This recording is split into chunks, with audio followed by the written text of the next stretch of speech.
خدا صلی الله علیه و سلم گفتن که یا عالم شوه یا طلبه علم شوه یا گوش کننده علم شوه یا علم دوست داره، پنجمش نشوه که شما بد نبینی عالم را که خدا شما را هلاک میکنه. کدامش مهم امروز؟ اقلا گوش کننده شوه، اقلا دوست دارنده شوه. عالم شدن آسان نیست. و قال نبی صلی الله علیه و سلم آفت العلم الخیلاء. پیغمبر خدا صلی الله علیه و سلم گفتن که آفت علم خیلا. خیلا چی بوده؟ مختالا فخورا. قرآن میگه تکبری. علما که کبر کرد علم شانده آفت آمدگیه.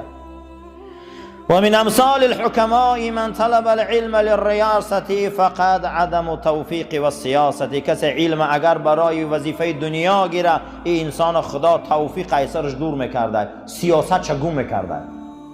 کسی علم برای چی گیره؟ برای سیاست دنیا گیره، برای وظیفه دنیا گیره، برای کرسی دنیا گیره. خداوند از وی توفیق میگرفته. بعد از توفیق گرفتن خداوند حیبت شان میگرفته. وی حیبت نداره. این بسیار آدم ها رو بینه برای دنیا علم دو میکنه، بینه هیچ حیبت نداره، هیچ حیبت نداره. حیبت در چی بوده؟ حیبت در علم خالص لله گرفتن، از برای الله گیره علم گفته است. خداوند گفت اعوذ بالله من الشیطان الرجیم سأصرف عن آیات الذین یتکبرون فی الارض بغیر الحق. در آینده نفرای می بیایند که معجزه های ما را، کتاب های ما را، پیغمبران را، آیین خدا را با واسطه کبرشان در این زمین که حق ندارن رسوا میکنن. و میگن در قرآن اومدگی می آید، میگن نه نه نه نیومده، خوردن گرن روزاشونا. و میگه اومدگی همین در قرآن، میگن نه در کجاش اومده؟ و در همون با گپ میزنن، هزار عقل تاب میکنن، نه اومده، این نیومده، این در قرآن نیست. پیامبر گفت زمان میشه و گانم خه میگن و میبیاین میگن بود همین یا نه نبود. برای همیشه عزیزا. و قال الشافعی من تعلم القرآن عظمت. حضرت امام شافعی گفته کسی قرآن از یاد کنه خدا بزرگش میکنه، قیمت شه. و کسی اگر علم حلال و حرام گیره گفته خدا قدرش بلند میکنه. کسی علم حدیث تعلیم گیره گفته خدا حجتش به قوت میکنه. کسی علم ریاضی متیمت اگر گفته تعلیم گیره خداوند سرش تازه میکنه. کسی گفته اگر علمی هندسه و نقشه کشی را یاد گیره گفته خداوند طبیعتش به قوت میکنه. کسی تا نفسش خار نکنه گفته علم صاحب نمیشه. عزیزا همه علم درست بده، متیماتیکش هم خونه، هندسه‌ش هم خونه. متیماتیک فکر آدم چقدر تازه میکنه. برای چی علم متیماتیک؟ علمی چیه؟ فکر سرت میشوه. علم گفته همش گیره گفته برایش ما فایده تا خار نشوی گفته در نفست تو علم صاحب نمیشی. پیغمبر گفت بهترین مردم مسلمان های عالم هستند که وقتی برای اونها محتاج شوی پیشان بیای فایده میگیری. وقتی که از اونها جدا شدی نفست غنی ای رنگی سیر میکنی. همین آدم لبی چشمه بیاید چی میگیره؟ ای مو چشمه آب مینوشن، ای چشمه هم که جدا شد چشمه تشنگیش چی میشوه؟ از بین میره. عالما این چشمه بدین. کسی پیش عالما دو میشیشته تشنگیش میشکسته. ای عالم هم که جدا شما روان لیکن تشنگیش چه عزیزان شکستگی هست. بهترین مسلمان نزد رسول اکرم مسلمان عالم بوده که پیش وی میشینی منفعت میگیره علمش. و قال رسول صلی الله علیه و سلم اقرب الناس من درجه النبوة اهل العلم والجهاد. پیغمبر خدا گفتند که نزدیکترین مردم از روی درجه و مقام و مرتبت بر پیغمبرا یکم عالما بودند، دویم مجاهدا. اما اهل علم عالما گفته مردم فقط نصیحت میکنن، علم میتین، هر آن چیزی که پیغمبرا آوردن اینو مردم ده میرسانن. اما مجاهدین گفته فقط به شمشیرتاشون جهاد میکنن، هر چیزی که پیغمبر امر کرده. فضل علم از جهاد هم بلند بوده. یعنی اونا فقط به همون امر کار میکردین، اما اینها هر چیزی که رسول آورده بوده مردم ده میرساندین. کی میرسیده به پیغمبر؟ یکم عالمو. دوم کسایی که برای اعلای کلمت الله، برای کلمه شهادت و برای کلمه طیبه او میدانهای احد و بدر و تا به امروز در این میدانها همچون جوانمرد آمدن دین پیش بردن. وقال رسول صلی الله علیه و سلم لموت قبیلة ایسر من موت العالمین. پیغمبر خدا فرمودن اگر 100 خواجگی بمره پروای ندارد ملائکه الهی. وقتی یک عالم میمرده ملائکه الهی هم گریه میکردن. یک عالم از دنیا میگذشته برای پروردگار درگاهش وزبینتر بده از یک دهه تگی خاک رود. عالم مرگش از یک دهه هم بالا بده. یک روایت دیگر ده گفته یک وادی، اگر یک ریان هم گویم خطا نمیکنیم، آدمش نزد خدا سبکتر بده یک علمای ربانی از دنیا گذره. از علمای ربانی ابلیس میترسه، از عوام که میترسه. برای من علما را مرگش مرگ عالم های، علما را مرگش مرگ دنیا های. کوشش میکنن که علما را از بین برن و مردم به دایره خودشان چیکار کنن؟ به دعوت کنن. علمای حقگو، علمای ربانی مردم تعلیم و تربیت میتین. وقال رسول صلی الله علیه و سلم یوزن یوم القیامت مداد العلماء بدم الشهداء. روز قیامت یک عالم می آوردین به قد او خون شهیدا را جمع میکردین، به شهیدا را اجر میدادین. یعنی یک عالم قدش اگر 2 متر باشن 2 متر خون شهید می آوردین به برابر یک عالمش ده. یعنی شما فکر کنید که اگر 1000 شهید در کارگی بچین یک عالم خون اجر پیدا کنه. ببینید که عالم چقدر بزرگ بوده، ببینید که علما را قدر چند قدر بلند بوده است. وقال النبي صلى الله عليه وسلم لا يشبع عالم من علم حتى يكون منتهاه الجنة. عالم از علمش سیر نکنه همیت رفتن گیره گشنه علم، عاقبت این کار جنت الفردوس. علما از علم سیر نمیکنن اجماع. علما همیشه تشنه علم هم. علما همیشه در علمشان تشنه هم. کسی تشنه علم باشه آخری تشنگی علم کجا بده؟ جنت الفردوس. رسول اکرم صلی الله علیه و سلم فرمودند که فقط از خدا جنت الفردوس طلب کنه. جنت الفردوس جاش علما بودن، جای علما هم موجود است. وقال النبي صلى الله عليه وسلم هلاك امتي في شيئين ترک العلم و جمع المال و جمع المال. جناب پیغمبر فرمودند که هلاک امتی من در 2 چیز است. یکم علم ترک کنن و محبت در مال دنیا کنن. 2 چیز امتی رسول اکرم شکست میداده. یکم چی؟ ترکی علم، دوم جمع کردن مال دنیا. همین 2 چیز در امتی پیغمبر اگر مهر میبستن و شکست خورده گرد. برای همین عزیزا خانه علم خوب گیره، علم آموزه تا مردن علم آموزه. از هم دشمن یکم اسلام و مسلمان این مسلمان جاهل است. تمام دنیا را این مسلمان جاهل رسوا میکنه. پیغمبر خدا صلی الله علیه و سلم فرمودند که قلبها زنگ میزنن همچنانی که آهن زنگ میزنه. یا رسول الله صاف کردن و تازه کردن چخیله که ما این زنگ تازه کنیم؟ حضرت در جواب میگن که قرآن زیاد خوانه و مرگ بسیار یاد کنه. کسی که اگر قرآن زیاد میخونده و مرگ زیاد یاد میکرده چیکار میشده؟ خداوند قلب او را چیکار میکرده است؟ پاک میکرده. قلبا زنگ میزنن، قلبا سیاه میشوند، قلبا چیرکین میشوند. پاک کردن او چی بده؟ از خواندن قرآن. هر کسی که اگر چیکار کنه؟ پاک نه چی میشوه؟ قلبش پاک میشوه. برای هر انسان برادرم جوتون دشین التماس. مردم غم نتی، پیغمبر لعنت کرده اگه خدا ما رو میجبیم به مردم. جوتون دشین غم نتی خدا ما را. و ما جلاؤها یا رسول الله. پاک کردن قلب چه فرستاده خدا؟ تلاوت قرآن و چی گفتن حضرت؟ ذکر الموتی، یعنی مردن یاد کردن. 2 چیز قلب انسان چیکار میکنن؟ پاک میکرده. یکمش که انسان دائم قرآن خوانده است و دومش انسان یاد چی کنه؟ یاد آخرت کنه. وقال فضیل بن عیاض حامل القرآن حامل رأیت الاسلام. جناب فضیل بن عیاض فرمودند که هر کسی که قرآن اذیت کنه، قرآن آبروش بلند کنه، این انسان پرچم بردار اسلام است. بیرق بردار اسلام کیا بودیان؟ کسای قرآن اذیت میکردیان، با او قرآن عمل میکردیان. هر کسی قرآن حفظ میکنه، هر کسی قرآن اذیت میکنه، هر کسی قرآن چیکار میکنه؟ عمل میکنه. با قرآن چیکار کردن در کار عزیزان؟ با قرآن عمل کردن در کار. این کتاب عمل ایوخی. ما خودمون قرآن تقسیم کردیم، بعد از اون میگیم چی به مسلمان ها پیش نمیروند. ما در قرآن یک ترمینی داریم با نام عزین. نامش چیه؟ عزین. یعنی میگن اونها قرآن عزین کردن، پارچه پارچه کردن. ما قرآن خودمون پارچه پارچه زندگی میکنیم، پارچه پارچه عمل میکنیم، بعد از اون میگیم چی به جامعه اسلامی پیش نمیروند.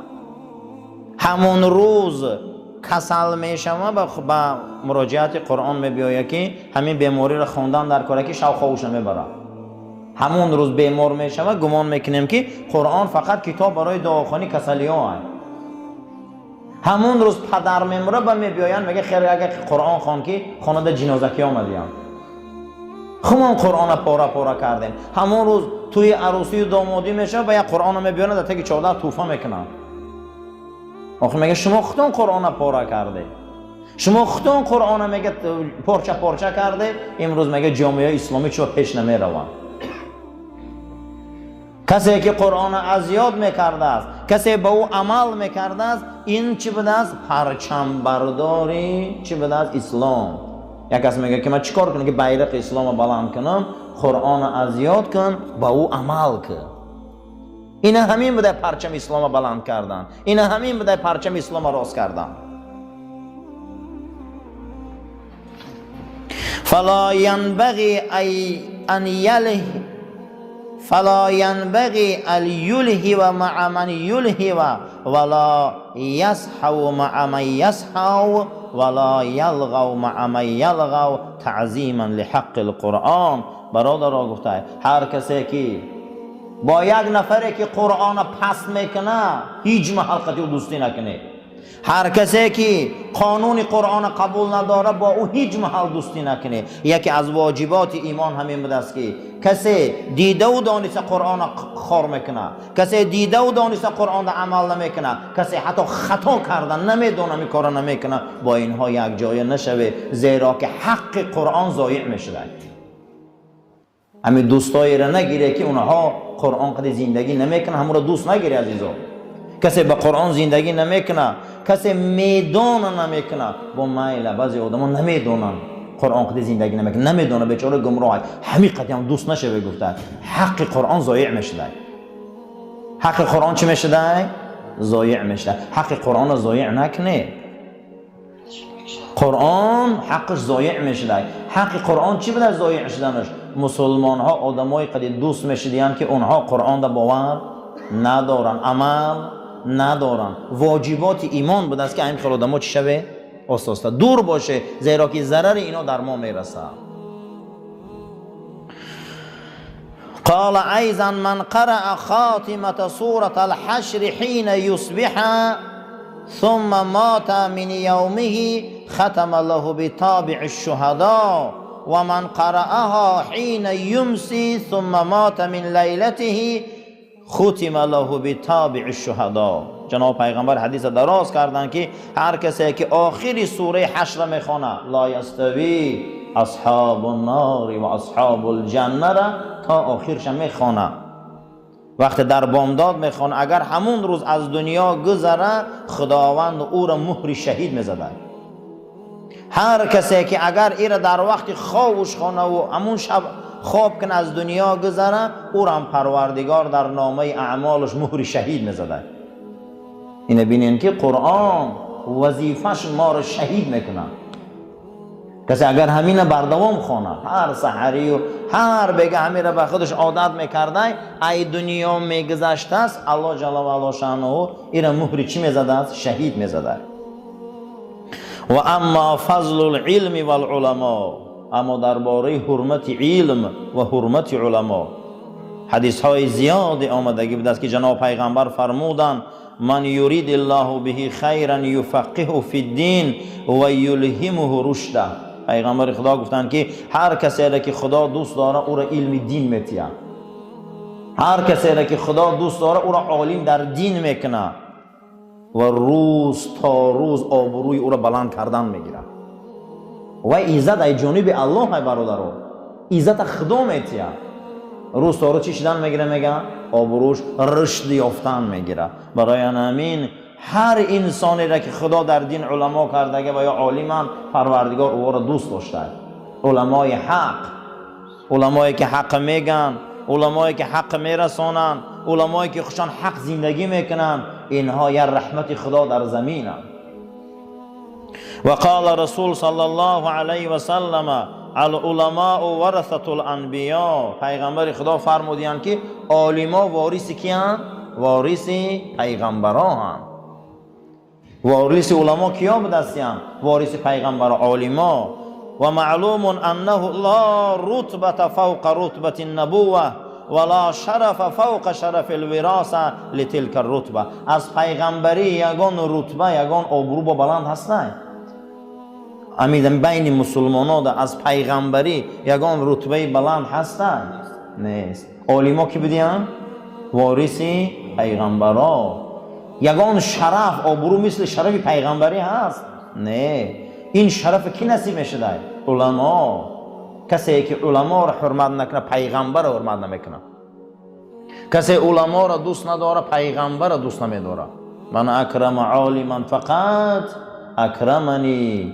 کسی که عالم حرمت کنه پیغمبر گو وای من حرمت کرده. کسی من عالم حرمت نکنه گو من حرمت نکرده. این بحث امروزه ما که هر جمعه ما درباره اخلاقیات صحبت داشتیم، امروز اکنون درباره اخلاق و تربیت ما که ما کتابای اخلاق و تربیت ندیدیم زیرا که وقت ما کم بود. ما از کتاب بزرگا درباره فضیلت قرآن و درجه اهل علم و حرمت علما امروزه بحث ما نمیکشاییم. قال رسول الله صلی الله علیه و سلم. پیغمبر خدا فرمودند من قرأ القرآن ثم رأى ان احدا اوتی افضل مما اوتی فقد استصغر من عظمت الله تعالی. هر کسی قرآن خوانه بعد از او بینه که مثل همون قرآن کی آورده دمی زمین؟ یعنی یک مراتبه بینه که کدام قانون دنیا 1400 ساله یه حرفش بگونه نمیشود. به قوتترین کشورهای دنیا 120 بار تا 130 بار قانون علیش کرده بودیم. من امروز به قوتترین کشورهای دنیا رو شما میدونید خود یک بریتانیای کبیر 120 بار قانون علیش کرده بوده با پیش رفته. هر روز میخیزه یک قانون میبرن یک قانون دیگر خط میزنن. اما این قرآن با الله لوح تمونه میگه یک بار بین پیغمبر مثل قرآن یگان کسان خیلی آورده 1400 سال میشه یک نقطهش دیگرگون نمیشود. آیا میشه با آدمی که پیدا شود گو از فردا بیا سوره قل هو الله رو میگیریم؟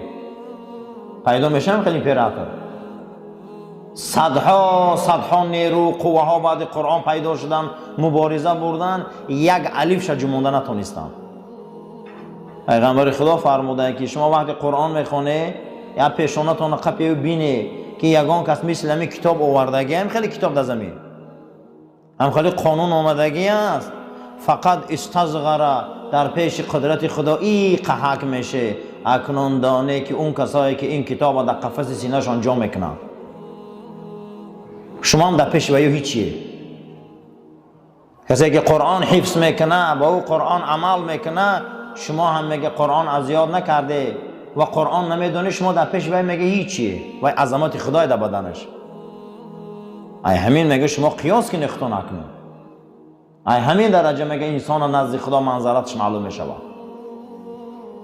منزلت مسلمان در نزد خدا ایروی چی بوده عزیزان؟ قرآن حفظ کردن با او عمل کردن. ایروی نمیده امرو. هیچ کس مثل این قرآن آوردن نمیتونه. هیچ کس هم آوردن نمیتونه الله جل و علا شأنه در قرآن هیچ کس آوردن نمیتونه و ابدا تا روز قیامت نمیتونه آوردن. فَإِن لَمْ تَفْعَلُوا وَلَنْ تَفْعَلُوا. دو بار میگه خدا نمیتونه، ابدا نمیتونه. این قرآن یک کتاب عادی نیست. شما یک مرتبه کشایی میگه شینه، بعد خواندنتون فکر کنید. در یک خط قرآن علما 15 علم یافتیان. کدام عالم میگه که در یک ورق 15 علم جا کنه؟ بحث خدا، بعد از اون میره قیامت، بعد از اون میبیا جنت، بعد از اون میره دوزخ، بعد از اون میبیا آفرینش، بعد از آفرینش میره و سیاره ها، بعد از اون میره و آفتاب، ماهتاب، میره و زندگی فرعون. از اونجا میبیا با میبینی دیگر دنیای دیگه میگذره میره و قرآن. در یک ورقش 15 علم یافتیان. برای همین گفتن معجزه. چی هم گفتن؟ معجزه. میگه شما گفتن نه، در پیش عظمت خدا میگه شما ای قحکه، هیچ نیست. میگه ای قحکه شما در پیش عظمت پروردگار. و قال النبی صلی الله علیه و سلم ما من شفیع افضل منزلة عند الله تعالی من القرآن. پیغمبر خدا صلی الله علیه و سلم فرمودند که یگان شفاعت کننده را در روز قیامت بزرگتر ندیدم از همون انسانی که قرآن حفظ کنه. پیغمبر خدا چی گفته به دستیان؟ یگان کسی ندیدم که قرآن چیکار کنه نزد خدا، از روی شفاعت، از روی منزلت مثل قرآن ازیاد کنه ندیدم. که اونها چی ازیاد میکنن؟ قرآن. و قال النبی صلی الله علیه و سلم افضل عبادتی امتی تلاوت القرآن. بزرگترین عبادت بعد نماز برای امتی من این تلاوت قرآن است.